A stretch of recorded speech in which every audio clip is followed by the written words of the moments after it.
Antes que nada, queremos agradecerle a las personas que ya están conectadas con nosotros en nombre de la Fundación Nosaterra. Muchas gracias por compartir esta mañana, que va a ser una mañana agradable, una mañana interesante, donde vamos a poder conocer un poco de la historia, esa rica historia de los gallegos en Panamá. A continuación le voy a hablar en breve, ya la escucharon hablando hace un momento, pero yo quiero hacer la introducción como debe ser, de la persona que nos va a compartir un rato de su tiempo para contarnos todo eso que haya investigado. Es licenciada en Ciencias de la Educación por la Universidad de Santiago de Compostela, donde realizó los cursos de doctorado dentro del programa La Investigación Social, Fuentes y Métodos, bajo la responsabilidad del Departamento de Sociología y Ciencia Política y de la Administración.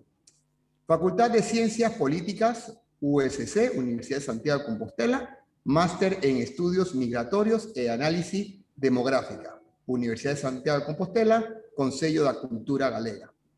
Es técnica superior de gestión documental del Arquivo da Migración Galega del Consello da Cultura Galega desde 1995. Una de sus líneas de interés se centra en el estudio de la migración gallega durante la construcción del Canal de Panamá. El Arquivo da Emigración Galega del Consello da Cultura Galega es un centro de documentación, difusión e investigación sobre el fenómeno migratorio en Galicia. A través de sus actividades, exposiciones, publicaciones y congresos, pretende recuperar y conservar la memoria histórica de la emigración gallega.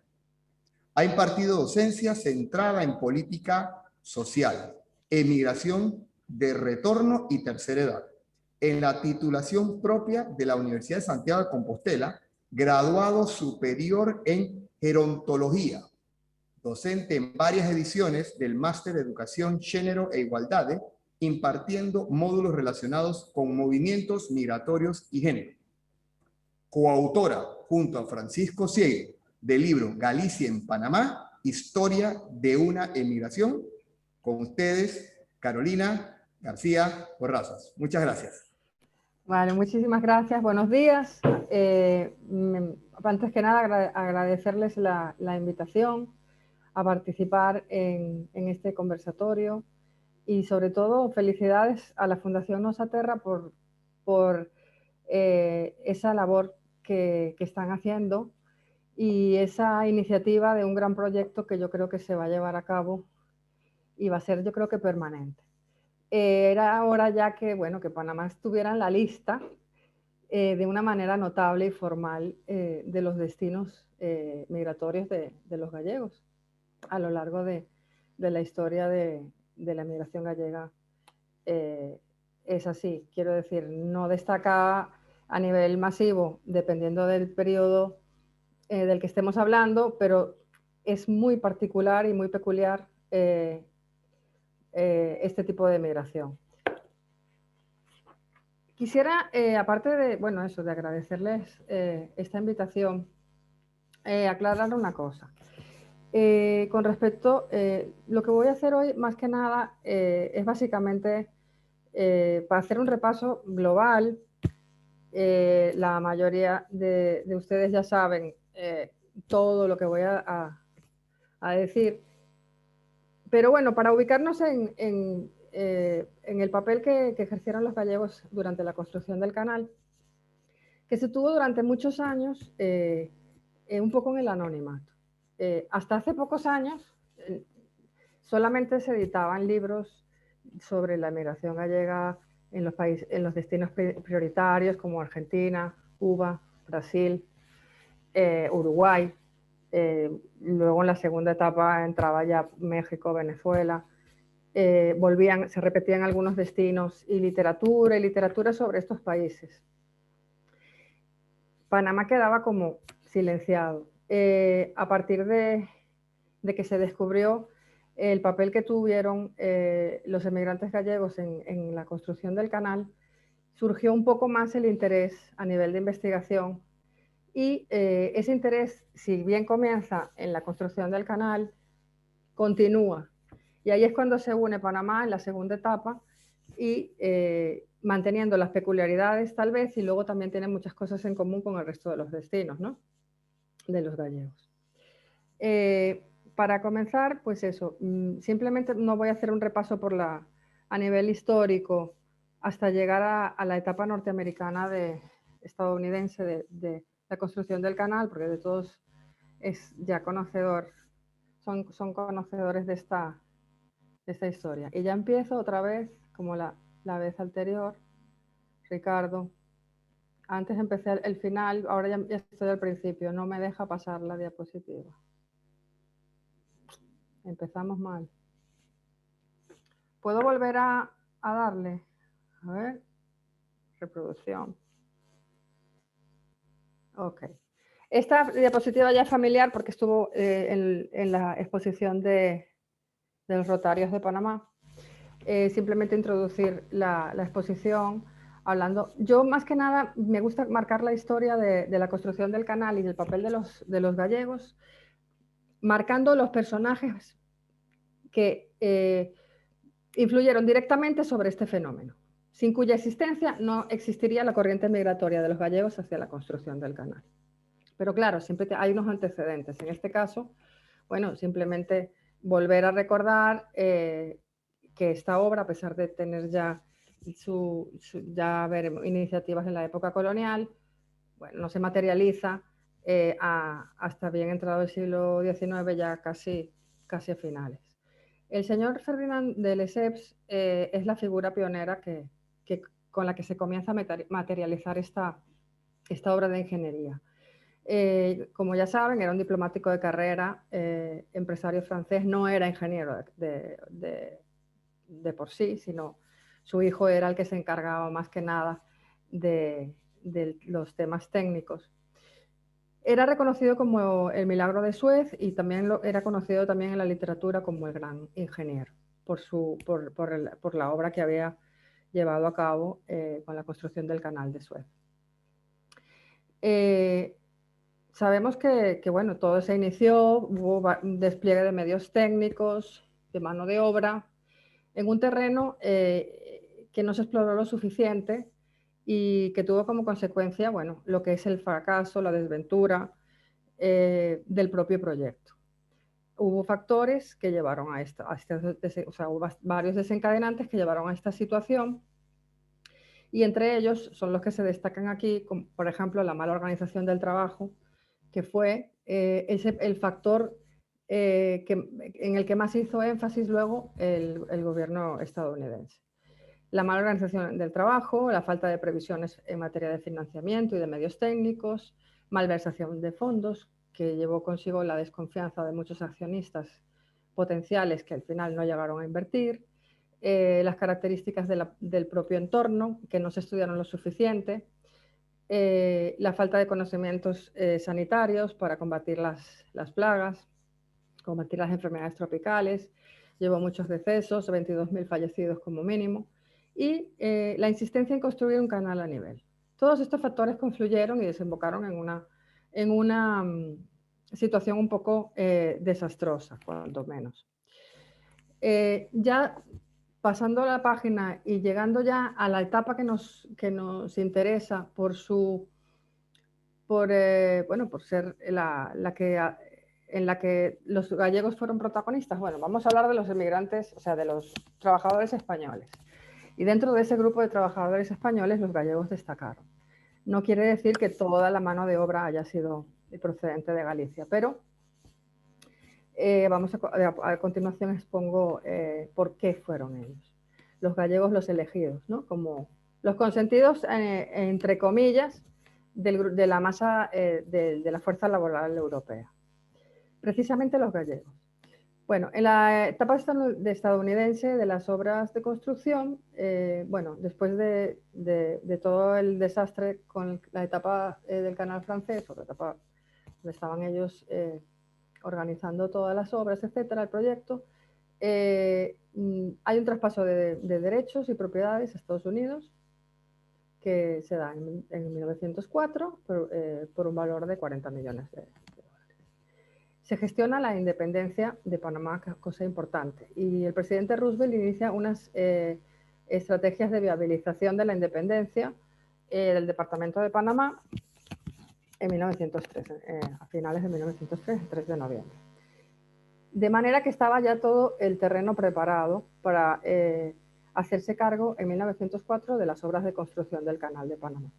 Despejados todos los obstáculos, tenían ya la vía libre para organizar el trabajo y ser los protagonistas de la construcción de esta obra de ingeniería. El 15 de agosto de 1914, la obra canalera se abre el comercio marítimo mundial y se establece la comunicación interoceánica entre el Pacífico y el Atlántico. Aquí es cuando, bueno, se convierte Panamá, aparece en la lista de destinos. Todavía empieza ya a germinar la situación cuando aquí no eran conscientes de lo que se les iba a ofrecer.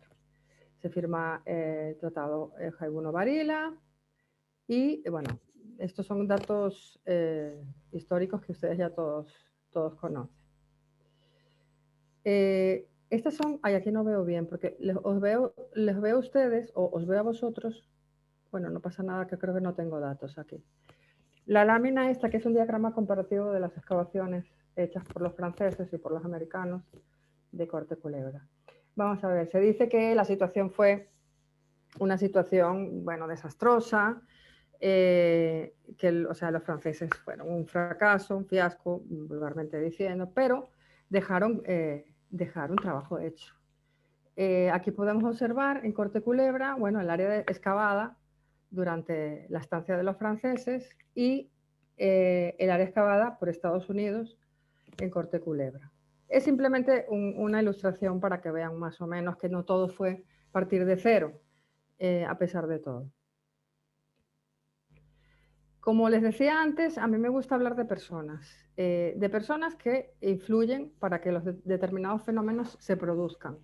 En este caso, John Stevens fue la persona que pensó en los gallegos como personal de alto rendimiento para la construcción de la obra canalera. Este fue el ingeniero jefe, fue nombrado ingeniero jefe. Tenía mucha experiencia con el tema de los ferrocarriles en Estados Unidos. No era titulado tampoco, pero la experiencia profesional era increíble. Inició el plan de contratación de los trabajadores gallegos y él era consciente de la reputación que tenían ellos. Esto apareció en la prensa, apareció en la prensa el nombramiento de él, anunciándolo. Y más adelante, si buceamos, pero es un trabajo que lleva bastante tiempo, pero sí que aparece. Vamos viendo cómo aparecen los gallegos en la prensa de Estados Unidos. Aparecen de una manera primero subliminal y luego ya expresamente.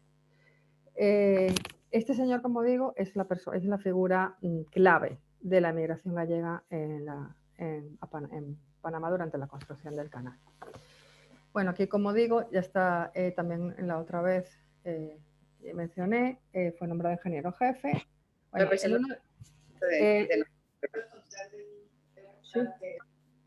Me acaba de mandar de ellos. No sé si puedo continuar. Sí, continúa, Carolina, por favor, apague el micrófono. Y bueno, eso. El señor Stevens, claro, podemos decir, bueno, sí, fue el que mandó a llamar a los emigrantes españoles, a los trabajadores españoles, etcétera.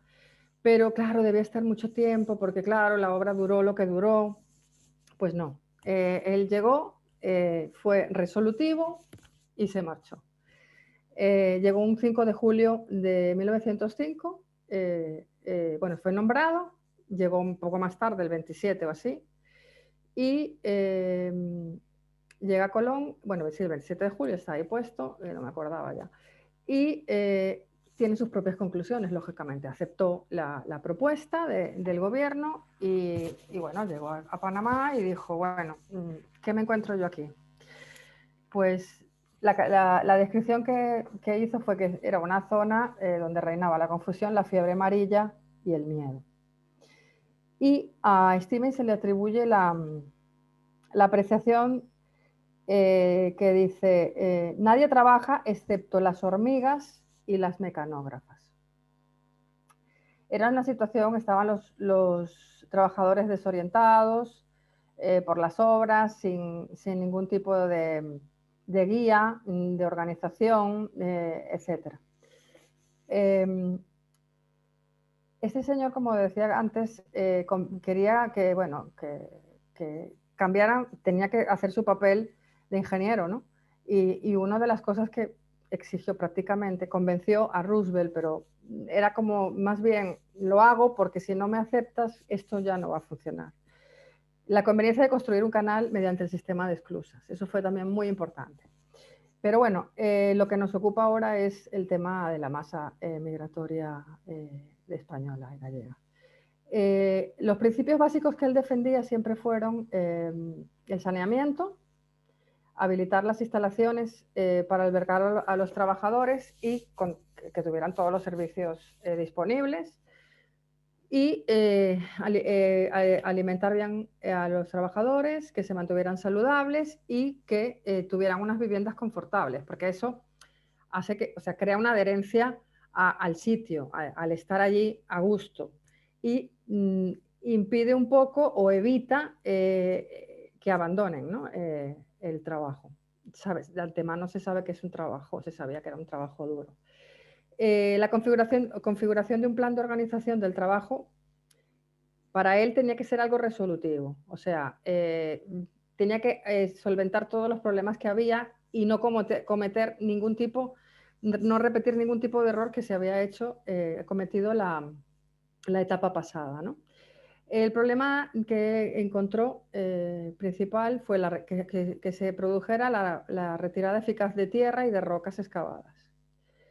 Eso, como él era entendido, pues en este aspecto, pues ya indicó que había que remodelar el antiguo ferrocarril porque estaba muy obsoleto y colocar las redes ferroviarias de manera bidireccional, ¿no? Para el transporte múltiple de madera, de roca, de piedra, de metal, de pasajeros, etc. Como decía antes, su estancia en Panamá fue breve, pero fue bastante contundente. El 1 de abril su renuncia se hace efectiva, ¿no? Renunció, no es que lo echaran, sino renunció a su cargo. Otra figura importante fue el doctor William Gorgas, que es una pieza clave. Harían un equipo él, Stevens, John Smith, más adelante hablaré un poco, y Leroy Park, que fue el agente de reclutamiento de los obreros europeos. Gorgas era el director del Departamento de Sanidad de la Comisión del Canal Ísmico y llevó a cabo el plan de saneamiento. Tuvo un éxito muy notable, de manera que ya en noviembre de 1905 se reportó el último caso de fiebre amarilla y el control de la malaria. Primero había que sanear según sus criterios primero y excavar después. No hacerlo todo al mismo tiempo como lo hacían los franceses. Y bueno, pues eso retrasaba todo mucho y los costes económicos eran bastante importantes. Bueno, como ya saben, alrededor de unos 45.000 extranjeros fueron reclutados para las obras del Canal de Panamá. Tenemos una fotografía mítica que aparece en muchos sitios de la llegada de trabajadores antillanos ya en septiembre de 1909. La organización del trabajo en la zona del canal. Bueno, la organización del trabajo en la zona del canal también es de sobra conocida porque es muy categórica. Se basa en la catalogación y el compartimento espacial para la utilización de los trabajadores, ¿no?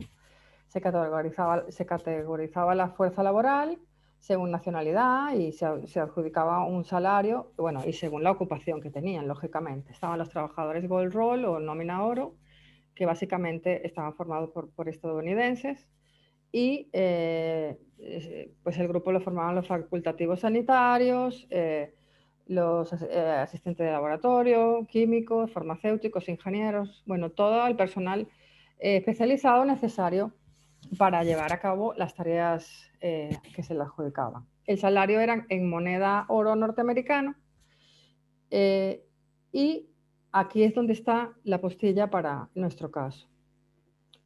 Los trabajadores del Silver Roll o nómina plata eran los trabajadores no cualificados, es decir, la nómina oro eran trabajadores especializados, cualificados, y los de nómina plata eran trabajadores de pico y pala, básicamente, y que accedían a trabajos no cualificados, que aprendían según iban trabajando. Principalmente este grupo estaba formado por los obreros europeos y los antillanos. Y el salario era en plata panameña. Pero bueno, realmente luego más adelante se vio que no fue así, porque en el caso de los españoles, los gallegos que estaban muy bien considerados, se le pagaba en moneda norteamericana.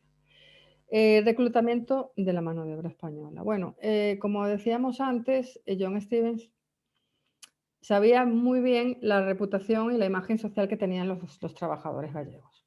Y claro, a nosotros nos es muy familiar porque nosotros gallegos somos gallegos, hijos de gallegos, descendientes, simpatizantes, amigos, etcétera. Pero es que para la sociedad norteamericana de aquel entonces, una persona gallega, es decir, si estos son gallegos o españoles, incluso,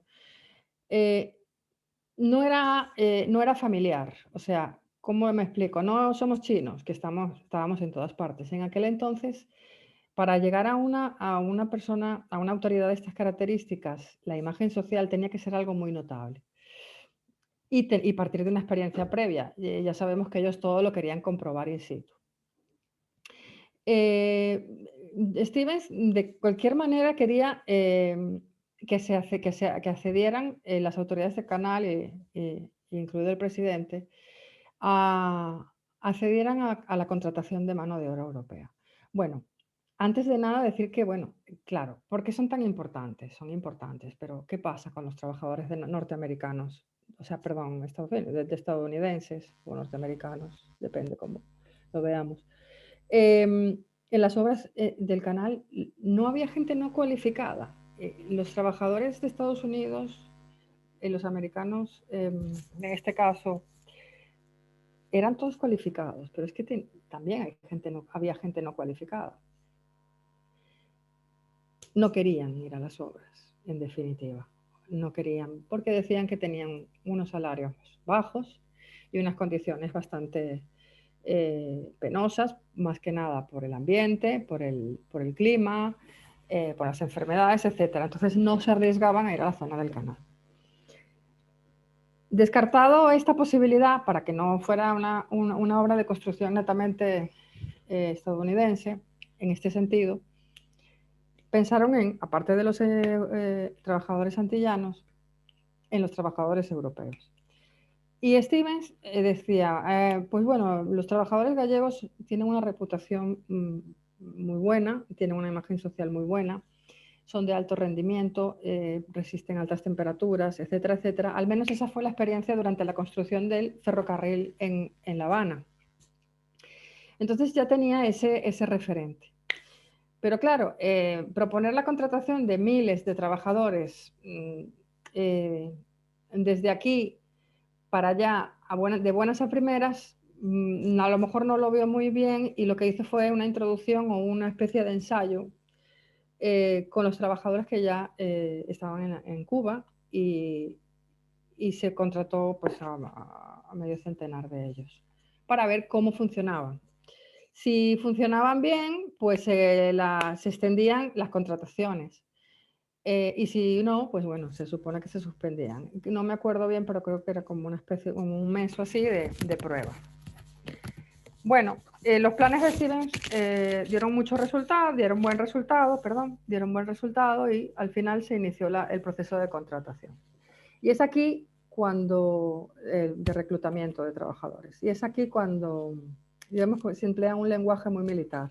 Es aquí cuando entran en escena el consignatario gallego Estanislao Durán, que tenía su empresa radicada en Vigo, y Leroy Park. Esta es la otra persona de las que le hablaba antes, que es importante porque era el agente delegado en Europa de reclutamiento de los españoles.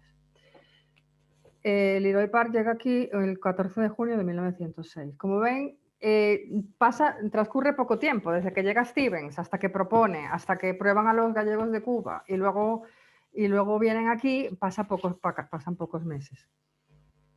Leroy Park, como decía antes, es una pieza clave en el reclutamiento de mano de obra europea, sobre todo de italianos y de españoles. Llega a España en 1906 y embarca en septiembre, creo, del 14, que no me acuerdo aquí, que no lo veo, de 1906. También es una especie de dinámica de trabajo igual, o sea, tienen el tiempo establecido, llegan, hacen planes, en tanto tiempo reclutamos a tantos trabajadores, o por lo menos haciendo cálculos económicos. Y logró el envío entre 1906, que ya entrando ya al segundo semestre prácticamente, en 1908 casi 12.000 europeos. ¿Cómo hacía él, cómo se hacía el reclutamiento? Claro, llego aquí, soy Leroy Park, nadie me conoce. Bueno, sí, estoy en contacto con un consignatario porque le interesa los viajes, los barcos, o sea, era una inyección de dinero bastante importante, ¿no? Con los trabajadores durante varios años. Y bueno, ese hilo, o sea, esa unión estaba sólida, era sólida. Pero claro, había que llegar a los protagonistas, que eran realmente los emigrantes. Y los emigrantes estaban esparcidos, no estaban todos concentrados en la Galicia rural.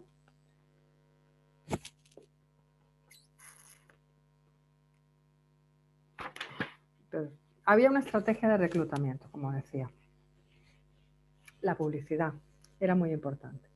La publicidad, como saben, en aquella época no es como ahora, era todo en papel y la publicidad no llegaba sola a las puertas de los posibles candidatos, sino que iba un agente local o un gancho, dependiendo cómo se podría llamar, por las casas ofreciendo el folleto publicitario y tratando de convencer con su discurso a los emigrantes potenciales para que se convirtieran en emigrantes reales para trabajar en las obras del canal.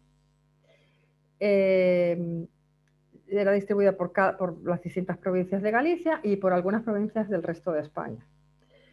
Esos agentes que les comentaba son contratados por los consignatarios. En este caso, pues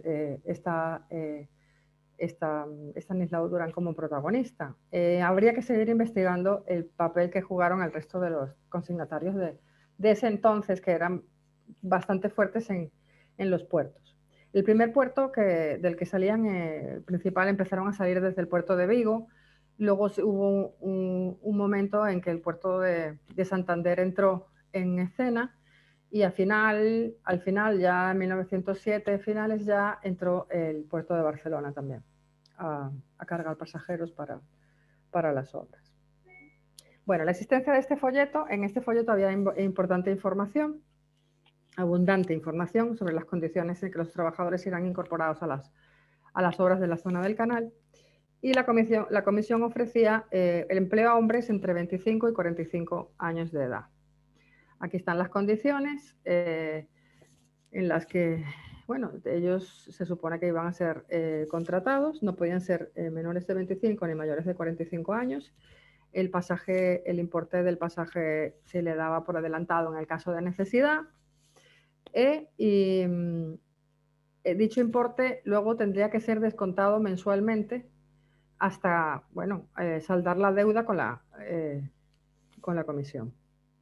El alojamiento sería, ellos prometían un alojamiento cómodo, higiénico, con agua potable, retretes, todo en perfecto estado.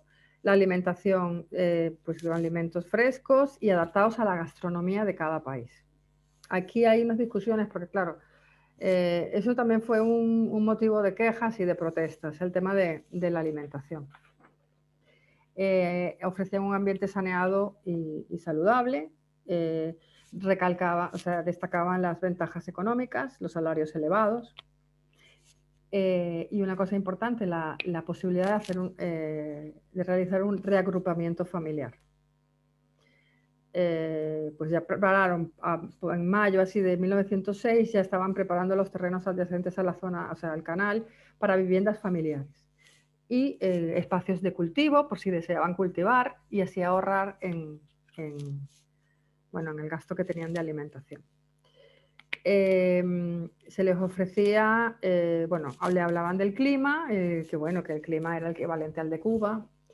No es exactamente así, pero ellos así lo exponían.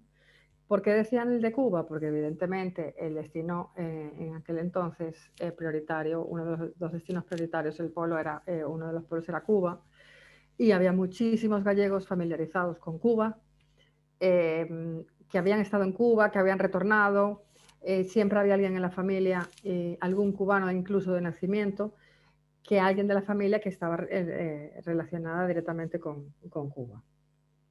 Entonces, claro, ya introducían esa palabra clave para ellos y ya era una asociación positiva.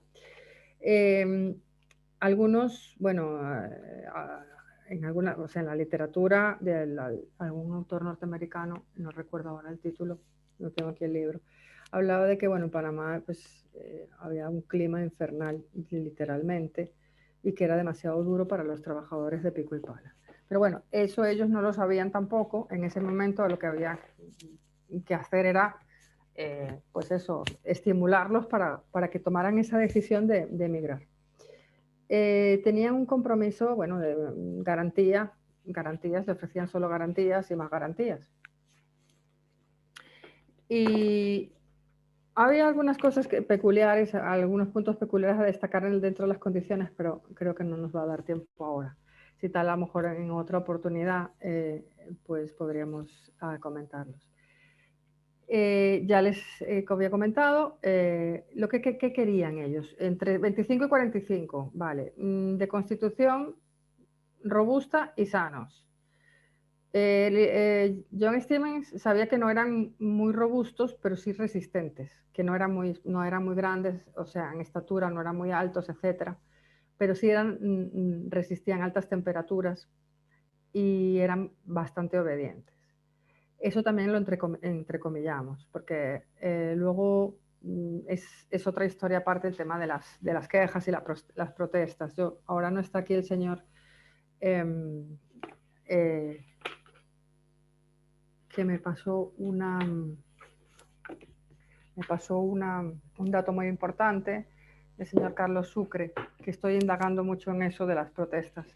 Pero bueno, una cosa son las protestas sacadas de fuentes de Estados Unidos, otras cosas son las protestas sacadas de los periódicos anarquistas de Estados Unidos, aunque sean españoles, y otras cosas sacadas de fuentes de aquí, de Galicia, o del gobierno central, etc. Varían un poquito, pero bueno, ese tema es bastante apasionante, pero también lleva su tiempo. Bueno, continúo para no despistarme. Bueno, se le adelantaría el pasaje, 250 pesetas, a descontarle el salario hasta saldar esa deuda. En principio serían una jornada de 8 horas y podían hacer, creo que hasta 2 horas extras al día, no me acuerdo, a razón de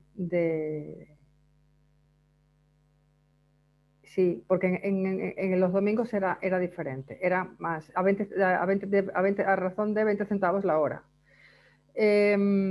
Las horas extras los domingos a 30 centavos. O sea, era decir, mira, vas a trabajar, te voy a asegurar este salario, pero resulta que si tú quieres trabajar más tiempo, menos tiempo y recaudar tener más capacidad de ahorro, pues también tienes esa oportunidad de trabajar los fines de semana. El pago que seguiría por quincenas. Esta es la información que ellos llevaban ya en el barco, ya tenían esta información.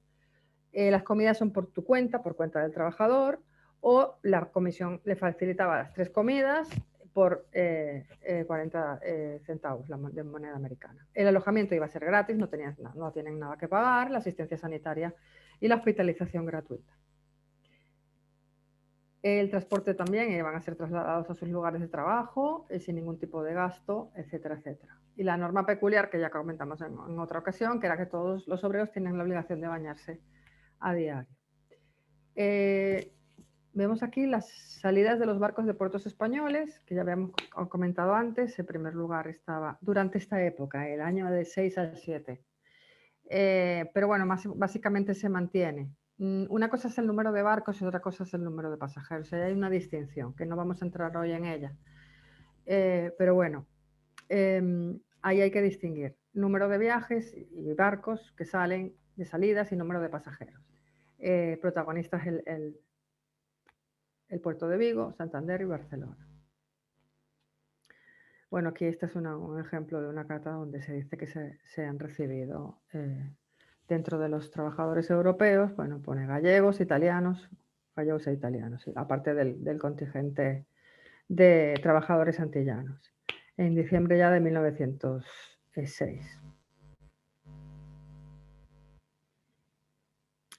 Publicidad engañosa, también comentábamos en otra ocasión, la publicidad. A ver, en principio los datos que acabamos, o sea, las características y las condiciones que acabamos de mencionar eran neutrales, es decir, esto es lo que te ofrezco, espera que va a ser así, y es una cosa muy específica, muy clara, muy concisa y fácil de entender. ¿Qué pasa? Que bueno, esa estimulación, o sea, eso era bien para una vez subimos al barco, pero hay que mantener esa corriente. Para mantener la corriente, ellos se valían de esa, bueno, de esa dinámica de hacer un trato especial a varios de los trabajadores para que fueran portavoces y el sistema boca a boca funcionara perfectamente. Que no hubiera una interrupción de la corriente de trabajadores por culpa de algún acontecimiento que estuviera fuera de lugar y que provocara un efecto, bueno, que llegara aquí, y bueno, aquí a Galicia, de una manera negativa. Entonces, bueno, el propio Leroy Parker, el agente que estamos comentando, bueno, no dije antes, pero esta persona llegó aquí, estuvo viviendo aquí en Galicia y estuvo en contacto, trabajó en el despacho de Stanislao Durán, ahí arreglaban todo el tema de los embarques, etcétera, de los pasajeros, etcétera, hasta que llegó la ley de prohibición de la inmigración a Panamá, que lo miramos ahora un momento. Aquí vemos una lista de pasajeros del vapor Orinoco y yo puse en círculo los trabajadores, o sea, los pasajeros elegidos para tener un trato especial. Y van a ser tratados de una manera especial, de manera que fueran portavoces de buenas noticias y que fuera todo, bueno, no sabemos qué hay detrás de esta elección, porque fueron ellos precisamente. Si indagamos un poco en la correspondencia entre la correspondencia que hay en el fondo archivístico durante la construcción del canal, seguramente encontraremos la respuesta. Esto es un ejemplo de lo que decían, que bueno, que la alimentación iba a ser productos propios de la tierra, etcétera, etcétera. Bueno, un encargo de garbanzos que se hacía.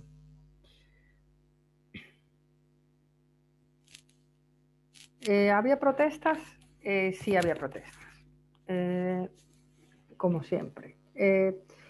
Movimiento asociativo, sindical, de sociedades de trabajadores por ocupación. Yo eso, en principio lo desconozco. Seguramente que alguno habría que mirar el movimiento obrero dentro de la zona. Seguramente hay algo publicado que yo ahora en este momento no alcanzo a comunicarles. A lo mejor algún asociado dentro de un movimiento obrero, o sea, de alguna sociedad de trabajadores, según el oficio, habría que mirar eso. Así como hay sociedad de carpinteros, sociedad de mineros, o sea, podría haber algo así, aunque solamente por imitación, porque los obreros norteamericanos, los estadounidenses, sí que tenían esa organización. Volviendo a aterrizar aquí en esta diapositiva. Había intereses contrapuestos. Vamos a ver. Se titula Propuestas, la diapositiva, e informes contradictorios. Vale. Las autoridades, teníamos como varios polos. Las autoridades consulares que valoraban positivamente las condiciones laborales, eso lo tengo yo en el libro bastante bien plasmado y documentado. Es un poco largo y tedioso, pero si a quien le interese más o menos, se puede leer fácilmente. las autoridades consulares decían primero, en primer lugar, valoraban positivamente las condiciones y la vida de los que llevaban los emigrantes en la zona del canal. Y los dos comisionados, tengo aquí como una especie de fotocopia de la portada del informe, que eran enviados desde la isla de Cuba, y uno era del Centro Gallego de La Habana y el otro era del Casino Español de La Habana. Y publicaron este informe en 1908. Ellos llegaron allí, claro, ellos anunciaron su llegada. Dijeron, vamos a llegar a las obras porque parece ser que las condiciones de los trabajadores españoles, gallegos, no son las adecuadas y queremos ver si hay que tomar algún tipo de medidas. Claro, ellos lo anuncian y lo que hicieron en la zona del canal, prepararon el terreno. Los recibieron, le enseñaron los espacios que quisieron enseñarle y entrevistaron a 4, 5, a 6, no recuerdo cuántos trabajadores gallegos, algunos fuera de Galicia, los entrevistaron de una manera que, bueno, ellos expusieron su opinión y su satisfacción de estar allí y las condiciones en las que vivían. Esto era algo parecido a lo de la lista de pasajeros elegidos como portavoces y para un boca a boca que fuera positivo, o sea, que la cadena migratoria se conservara. Claro, ellos redactaron un informe que, bueno, aquello era todo maravilloso y que en la zona del canal no se podía vivir mejor. O sea, solo faltaba que decir que era un resort y, bueno, lo pasaban bien. Por otra parte, la colectividad española en Panamá arrojaba luz sobre el conocimiento de la situación real. La Sociedad Española de Beneficencia, en abril de 1907, o sea, ya el año anterior a la publicación de este informe, solicita al gobierno español que se tomen medidas resolutivas porque la colectividad española dentro de la zona del canal lo está pasando realmente mal. Estos son unos ejemplos, pero bueno, los desencadenantes todos de que se produjera la prohibición de Panamá, habría que analizarlos también. España prohíbe temporalmente migrar a Panamá a través del Real Decreto del 8 de noviembre de 1908, finales ya del 1908. Sabemos que el grueso de la inmigración es entre el 6 y el 8 de la inmigración gallega. Y la prohibición se levanta casi ya al final de la construcción, en 1913. Esa noticia, por ejemplo, aquí, en este caso, lo ilustro con el Boletín Oficial de la Provincia de Coruña del 18 de noviembre, donde anuncia precisamente que debido a que hay una situación de insalubridad en la zona del canal, se va a prohibir la emigración a Panamá. Se va a prohibir la emigración a Panamá, pero claro, así, esas eran las razones, ¿no? Decía, la causa es la insalubridad del istmo, resaltaban el paludismo, sobre todo, y que, por ejemplo, en junio del 2007 había hospitalizados unos 4.000 trabajadores. La situación directamente relacionada con las enfermedades y con los accidentes que había laborales, pues llevaban a una situación bastante importante a nivel de salud, a nivel de rendimiento, a nivel de todo. O sea, el malestar era efectivamente imperante, ¿no? La lengua en la que también decían que la lengua en la que se dirigían los capataces a la hora de dirigir a las cuadrillas no era la familiar para los trabajadores, que a veces no les entendían, había malos entendidos y se producían conflictos que llevaban a multas, se quejaban de que eran multados continuamente y pues eso no era lo que el folleto publicitario daba a entender. Decía que se le iba, y ellos iban a tener una comunicación en su lengua, ¿no? Bueno, en su lengua, en este caso español, ¿no? No galego, pero que era completamente entendible. ¿Qué pasa? Que, bueno, aquí también hay que destacar otra cosa que habría que analizar, que los capataces eran, ¿de dónde eran los capataces? Bien, los capataces eran estadounidenses, pero también había capataces gallegos. ¿Recibían mejor trato de los propios capataces paisanos que de los capataces estadounidenses? Esa es una cuestión que hay que analizar. no está muy claro. Había otro problema, aparte del estado de bueno, del tema sanitario, que no existía un convenio internacional respecto a los accidentes de trabajo en la zona del canal. Bueno, no existía en aquel entonces. Y claro, todo el tema de personas que quedaban minusválidas, se quedaban desamparadas totalmente. Y bueno, aparte de las muertes, pues no había una protección. Entonces el Consejo Superior de Migración le propone al gobierno, tienes que sacar aquí, legislar este tema y bueno, pues fue cuando sacaron el Real Decreto. Pero hay una cosa, esto es como lo de las vacunas. Cuando se habla, España hace esto para las vacunas, Francia hace lo otro y tal. En este caso, Italia había sacado la ley de migración a Panamá el año anterior. Esto también sería cuestión de comprobar qué hicieron los demás países europeos en estas circunstancias. Eso también queda por investigar. Ahí hay que hacer una comparativa. La distribución, bueno, esto ya nos salimos un poco del ámbito de lo que es la procedencia de Galicia como tal. La distribución así a grandes rasgos, de los trabajadores por continente, pues tenemos los antillanos sobre todo y en segundo lugar los europeos. Los europeos ocupaban el segundo lugar después de los antillanos, pero del grupo de los europeos ocupaban el primer lugar. La imagen social de los gallegos se ve reflejada en la prensa norteamericana.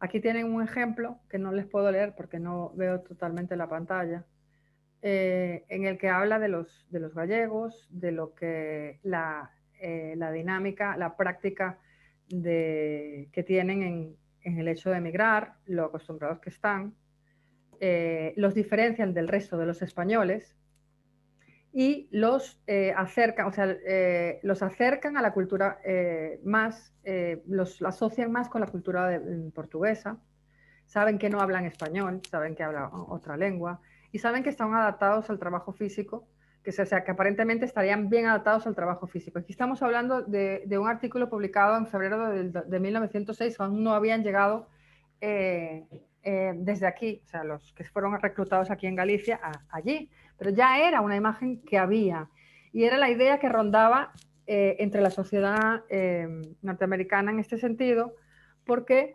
bueno, a las pruebas me remito. Aparte de este artículo, hay algún que otro.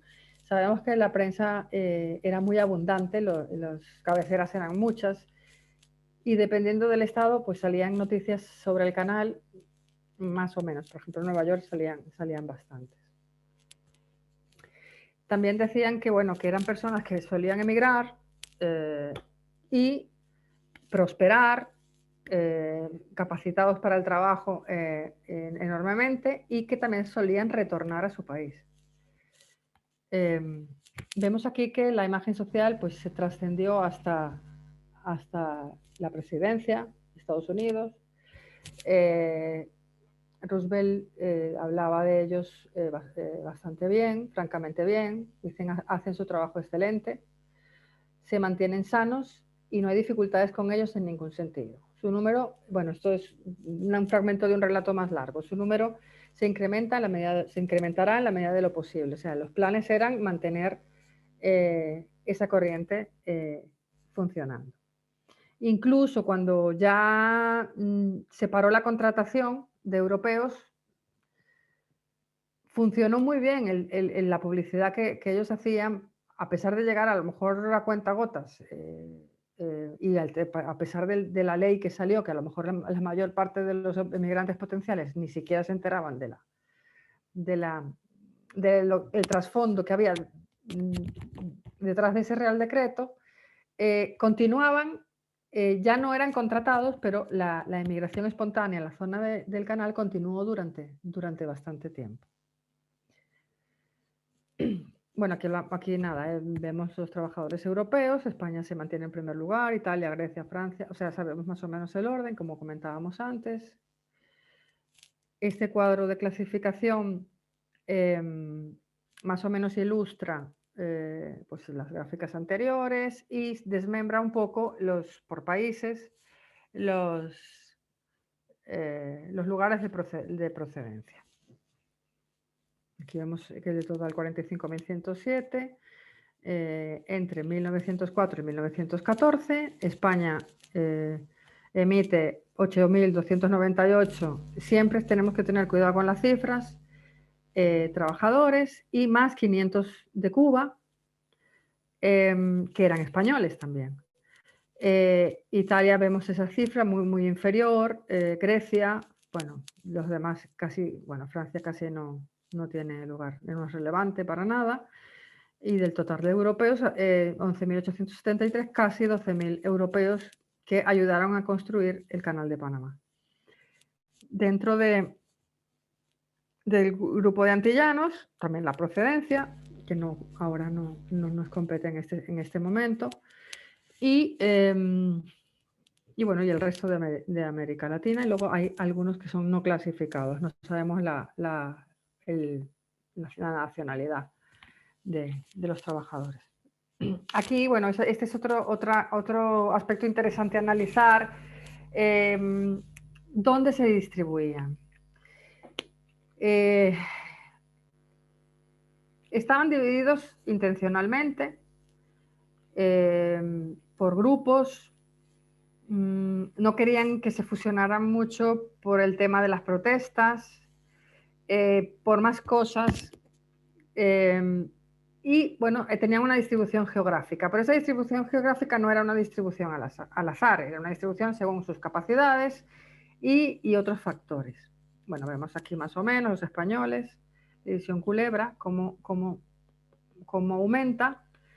Bueno, los griegos y los italianos, no puse más. Eso es a la altura de noviembre de 1907.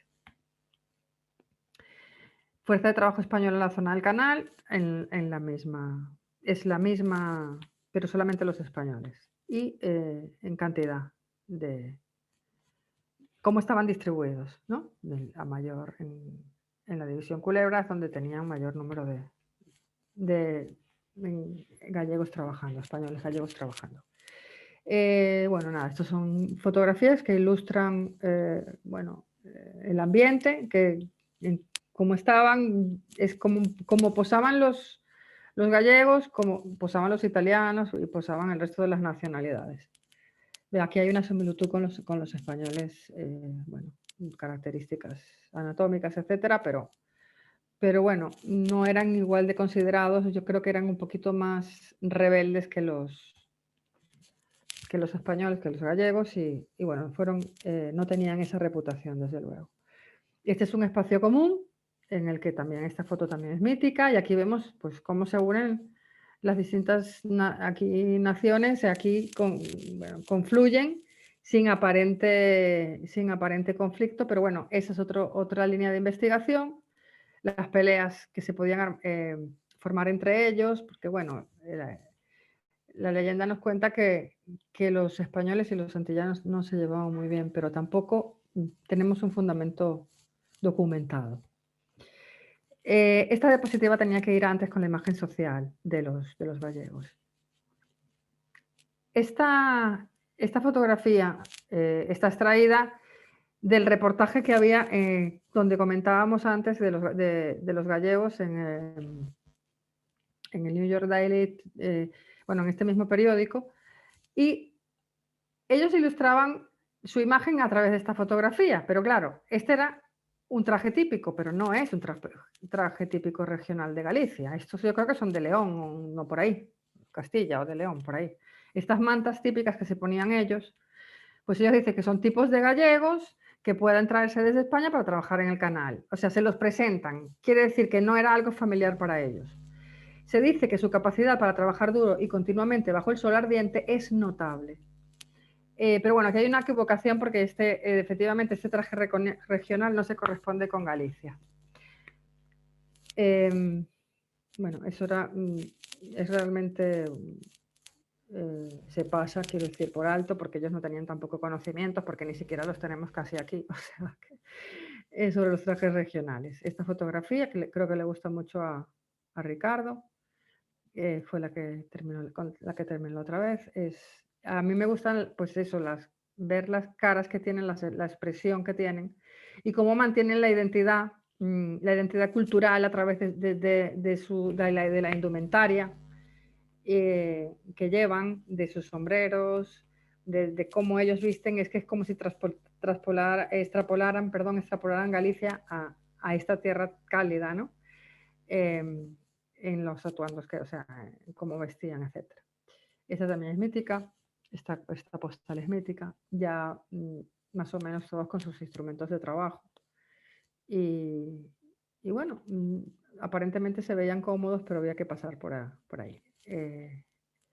Esta fotografía de las personas importantes de la administración, bueno, aquí está John Stevens arriba a la izquierda. Y que sé que, bueno, en este caso el que más, bueno, también está Gorgas, y el que más a mí me atraen como personas importantes y el vínculo que tenían con Galicia. Aquí están unos vagones que se supone que se supone que vivían ahí dentro, en una especie de literas. Claro, es que dependiendo de la división en la que estuvieran y en el momento que estuvieran haciendo qué cosas, a veces, y en qué año, influye mucho el año. Parece que no, vamos por meses, pero meses a veces son, lo que aquí son meses, el cambio es tan sumamente vertiginoso que es como si fueran años en otro destino, ¿no? A nivel de cambios.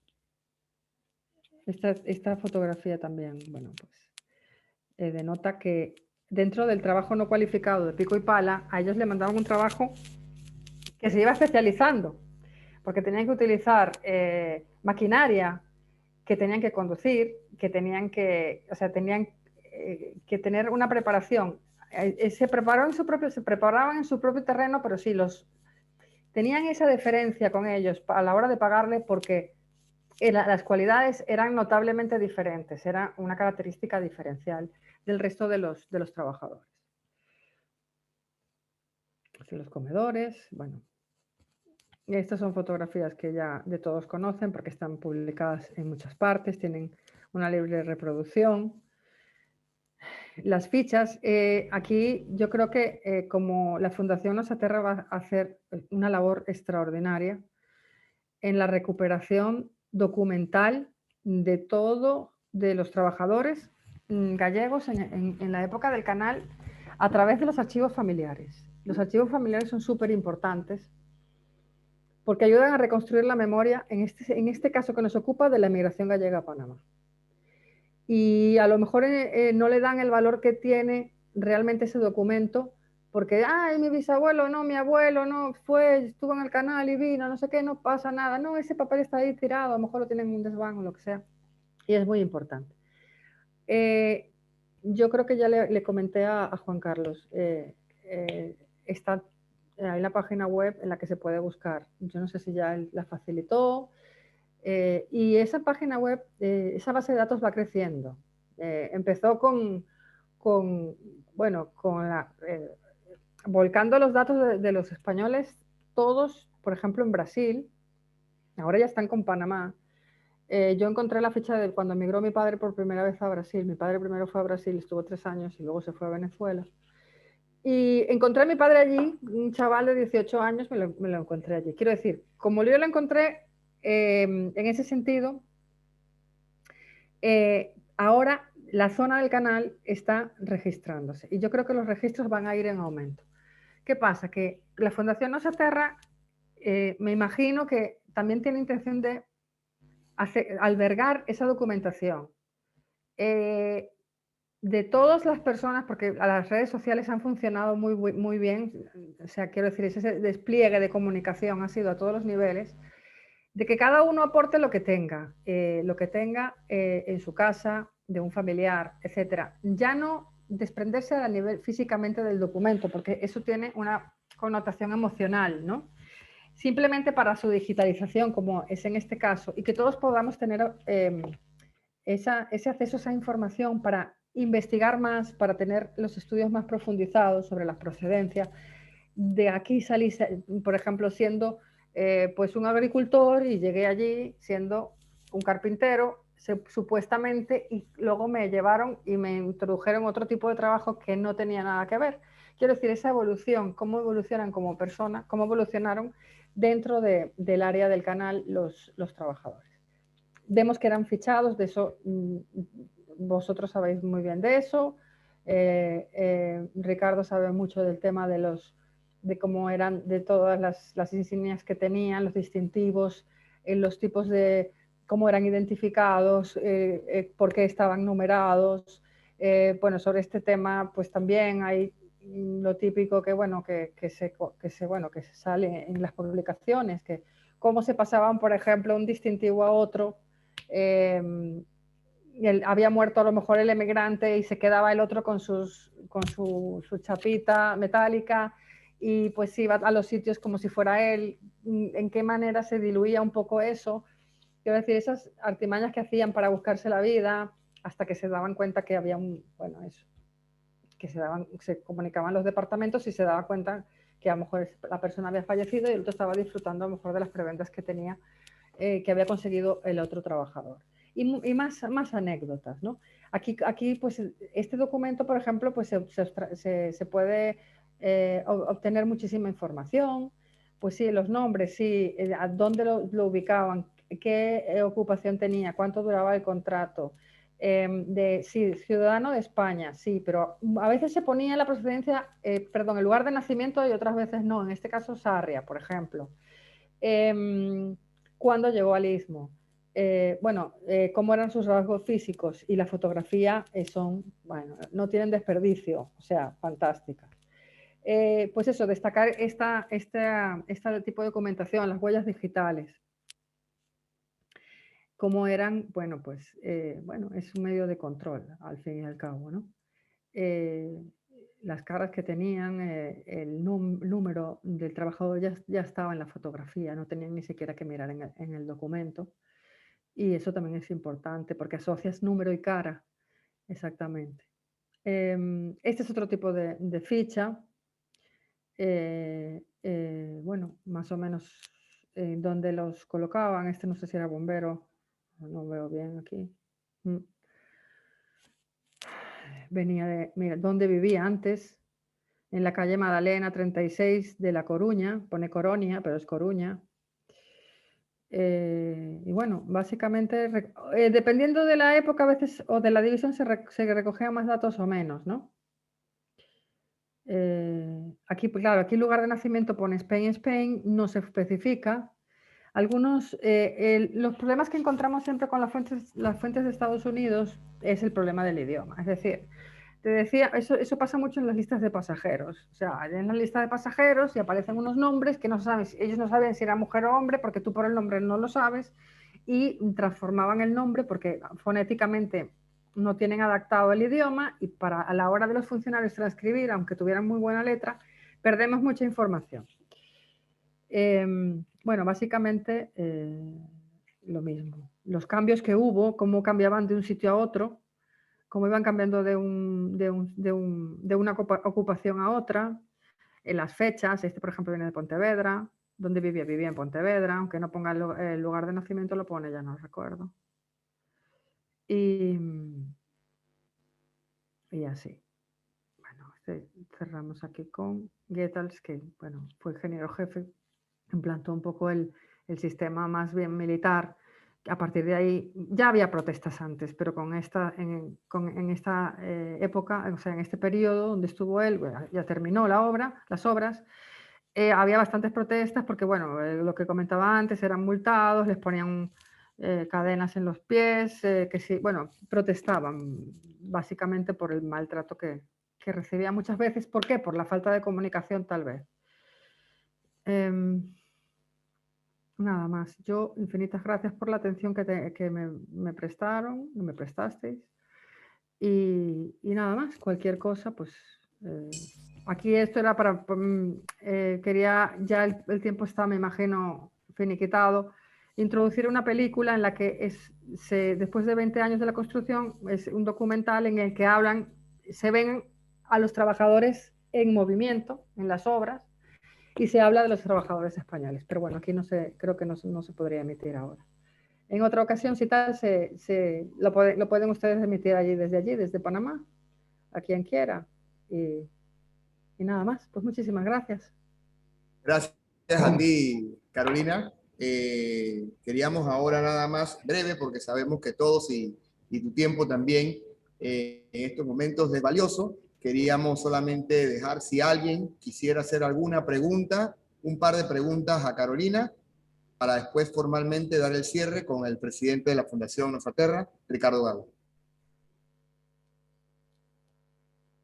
Si alguien quiere hacer la pregunta, desconecta el micrófono y con todo gusto le escuchamos.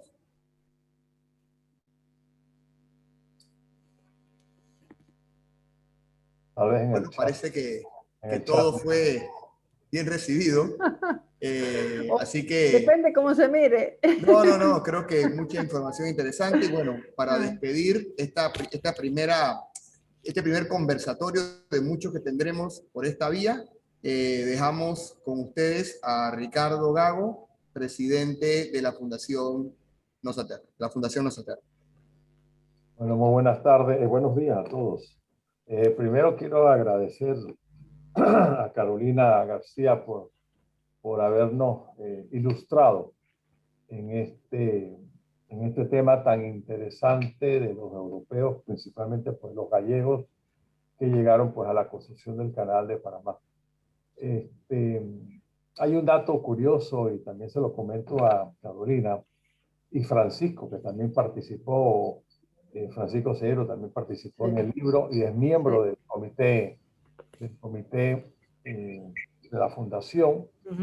Les voy a comentar algo que por casualidad del destino, dentro de todos los libros, de los informes que se hacían para el Congreso de los Estados Unidos al final del año, las autoridades del canal tenían que hacer esos informes para el Congreso.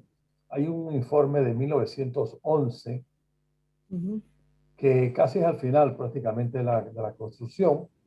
Es un informe sanitario y los americanos eran muy dados a... No había mucho reporte tal vez de cómo ingresaba, del nombre que ingresaba, estos informes muy generales, pero sí cuando las personas fallecían eran muy estrictos, diríamos, ¿no? Casi al final, porque al principio sí no había ese control y era lo que decía Carolina, que intercambiaban las fichas de pago. Entonces encontré un informe muy interesante que lógicamente hay que continuar investigando porque hay algo, y les voy a comentar, en el informe sanitario de 1911 encontré el siguiente documento. José González, un español, muere, trabaja para la sección del ferrocarril, a la parte del ferrocarril, muere de malaria, pero tiene 12 años de edad. Muchísimo la atención de la edad, 12 años. Lo revisé varias veces, busqué y no, lamentablemente nada más dice 12 años. Tampoco dice qué tiempo estuvo trabajando en Panamá este niño, pues imagínate. Cómo llegó, si es hijo de alguno de los trabajadores, no se sabe realmente. No creo que tal vez ahora que tenemos ya el nombre y la edad, podríamos buscar en todas las documentaciones de los que llegaron, ¿no? De los partes de los barcos, ¿no? Es muy interesante, de verdad que sí, me gustó muchísimo esa información. Para que sepan lo que nos están escuchando, vieron que en el formulario que se llena del trabajador, donde aparece la foto, hay un número debajo de la parte, digamos, de abajo de la foto. Ese número era el número de la chapa que le pertenecía para poder hacer los pagos. Aquí lo vemos. ¿Ves? Por ejemplo, en esta foto de aquí ven un número que, bueno, yo no leo muy bien sin anteojos, pero... A ver si me tengo otra por aquí mejor. Aquí, 35173. Exactamente. Ese era el número de la chapa que cuando llegaba a Panamá le entregaban la chapa, ¿no?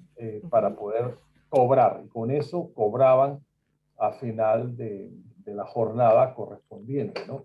Hay un libro, bueno, aquí hay varios tipos de chapa. pero normalmente las chapas, aquí lo pueden ver, este es un estilo de chapa que había, después también estaba este estilo de chapa, ahí ven los números que aparecen en la parte de abajo, que es el número que corresponde, ¿no? Y así hay un sinnúmero de diferentes tipos de chapas, dependiendo de los trabajos, ¿no?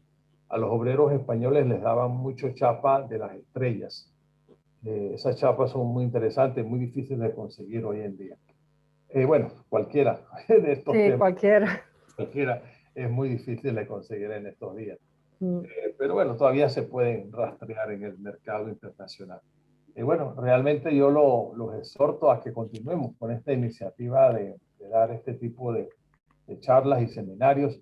Yo creo que son sumamente interesantes para que todos conozcamos un poco más de esa inmigración que es importante pues resaltar y más en estos momentos que vive la humanidad.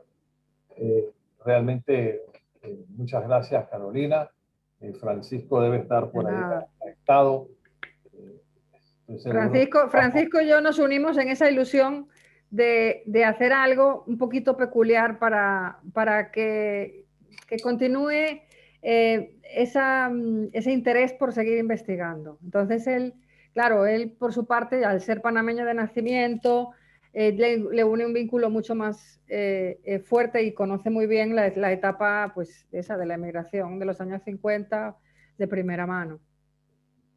Que también hay que investigar, porque claro, ahí, hoy por hoy, los que están ahora presentes, no sé si todos, pero son pues fruto de esa emigración. Somos nosotros. Entonces hay mucho que decir, hay testimonios que hay que recoger, experiencias y proyectos y la huella de la emigración gallega en Panamá sigue estando hoy y creo que va a seguir estando por mucho tiempo. Así mismo, yo siempre lo he dicho en todos lados, nosotros somos una consecuencia de esa primera emigración registrada que llegó a Panamá, ¿no? Somos consecuencia, ¿no? De todo, ¿no? Bueno, no sé si aquí hay varios chats, WhatsApp, chat que están escribiendo, ahí tú los puedes ver en tu pantalla, Carolina también. No lo sé, no sé cómo darle aquí. Bueno, hay felicidades. Bueno, bueno, que las actividades que vamos a tener en las páginas de la fundación van a estar apareciendo. En otros casos hay felicidades. Después también hay varias personas que están pidiendo que vuelvas a poner el link para tomarle fotos al link de los videos. Están solicitando eso. Sí. Creo que era la última imagen. O si quieren ya se los envío por otra vía. Porque... Ahí, dale un minutito nada más yo le doy lo que quieran. Para que puedan tomarle la fotografía con sus celulares y entonces... Perdona que te interrumpa, es muy curioso lo que tú apuntaste de José González, de trabajador del ferrocarril de 12 años. Hay unas fotografías, hay algunas, yo solamente encontré una, donde se ve claramente que hay un niño con una boina, pero era un niño. En la obra, cuando Roosevelt estuvo inspeccionándolas. A ver si encuentro esa fotografía. Lo que pasa es que luego hay una niña que está muy bien vestida, que debía ser hija de algún americano que estaba allí acompañando al presidente, pero hay un niño justo con los trabajadores. Claro, ellos prometían que se podía hacer un reagrupamiento familiar, pero eso es lo que dices tú, es un poco raro, o sea, no lo sé, porque había escuelas. Entonces, ¿hasta qué punto la escolarización, o sea, me interesa también el tema de la escolarización de los niños, si había realmente, supongo que serán pocas, las reagrupaciones familiares de los emigrantes gallegos? ¿Cuántas hubo registradas? ¿Qué cantidad de niños había? Si estaban escolarizados en esas escuelas que había para trabajadores extranjeros. Sí. A ver, estaban muy segregados, estaban los niños negros en unas escuelas y los blancos en otras. Pero ¿en qué medida se escapaban del mundo, entre comillas, académico, escolar, más bien, y iniciaban una vida laboral? O sea, se pasaban a la vida laboral con tan corta edad. Es súper interesante lo que acabas de decir. Habría que hacer un rastreo también de esos datos. Sí, estos informes sanitarios y los informes que escribían al Congreso son sumamente interesantes. Lo único malo que uno se quema mucho las pestañas porque la letra es mínima. Yo creo que los hacía para que nadie los leyera, de verdad. Sí, seguramente, la letra pequeña. O eran tan completos, de verdad. Era muy exhaustivo, sí. Y una cantidad de información impresionante, pero impresionante. Hasta la última piedra que sacaban de la tierra la contaban. De verdad que es increíble, ¿no? Pero es muy interesante. Y ahí hay mucha información todavía para investigar, para buscar, ¿no? Sí, muchísima. Hay mucha cantera todavía. Mucha cantera, exactamente. Pero bueno, por algún lado se tiene que iniciar las cosas, ¿no? Entonces, y bueno, claro, estamos empezando. Estamos seguros, pues, que pronto veremos los resultados de toda esta labor que está realizando la Fundación. Ahí siguen escribiendo. Es importante poner, no sé si ponerlo, si puedo poner un momento, no. A ver si puedo, el enlace para que busquen las fichas. Ah, exacto, sí, también. Aunque sea, yo creo que ya lo... Ya lo tienen, ya lo difundisteis por las redes. Juan Carlos, tú le enviaste. Ok, perfecto, ya está. WhatsApp, ya se mandó por WhatsApp. Listo. Lo compartiremos, compartiremos por las redes. Sí, exacto. Bueno, nuevamente, pues Carolina, muchísimas gracias. A ustedes por contar conmigo. La verdad es que es un gusto siempre estar en contacto y cualquier cosa, pues estoy aquí para lo que les haga falta. Aunque se pase a otro plano, es decir, cualquier gestión que necesiten de aquí, de Galicia, o cualquier trámite o cualquier cosa, yo estoy aquí para hacer un poco la función de, aunque sea de llevar un recado. Quiero decir que me ofrezco para cualquier cosa, está ahí, que cuenten conmigo, simplemente. Vale, de acuerdo. Gracias. Bueno, de esta manera terminamos. Le deseamos a todos un buen almuerzo gallego. Y nos vemos en las próximas ocasiones. Muchas gracias por estar con nosotros en el día de hoy. Igualmente, muchas gracias. Vale, muchas gracias. Cuídense mucho. Muchas gracias. Chao.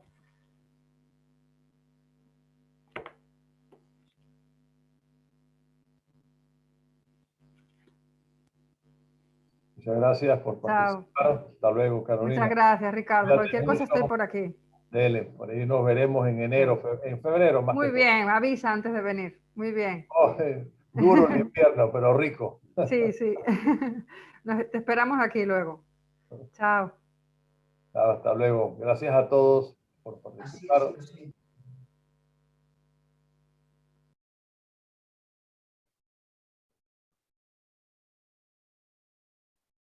Vamos para la foto.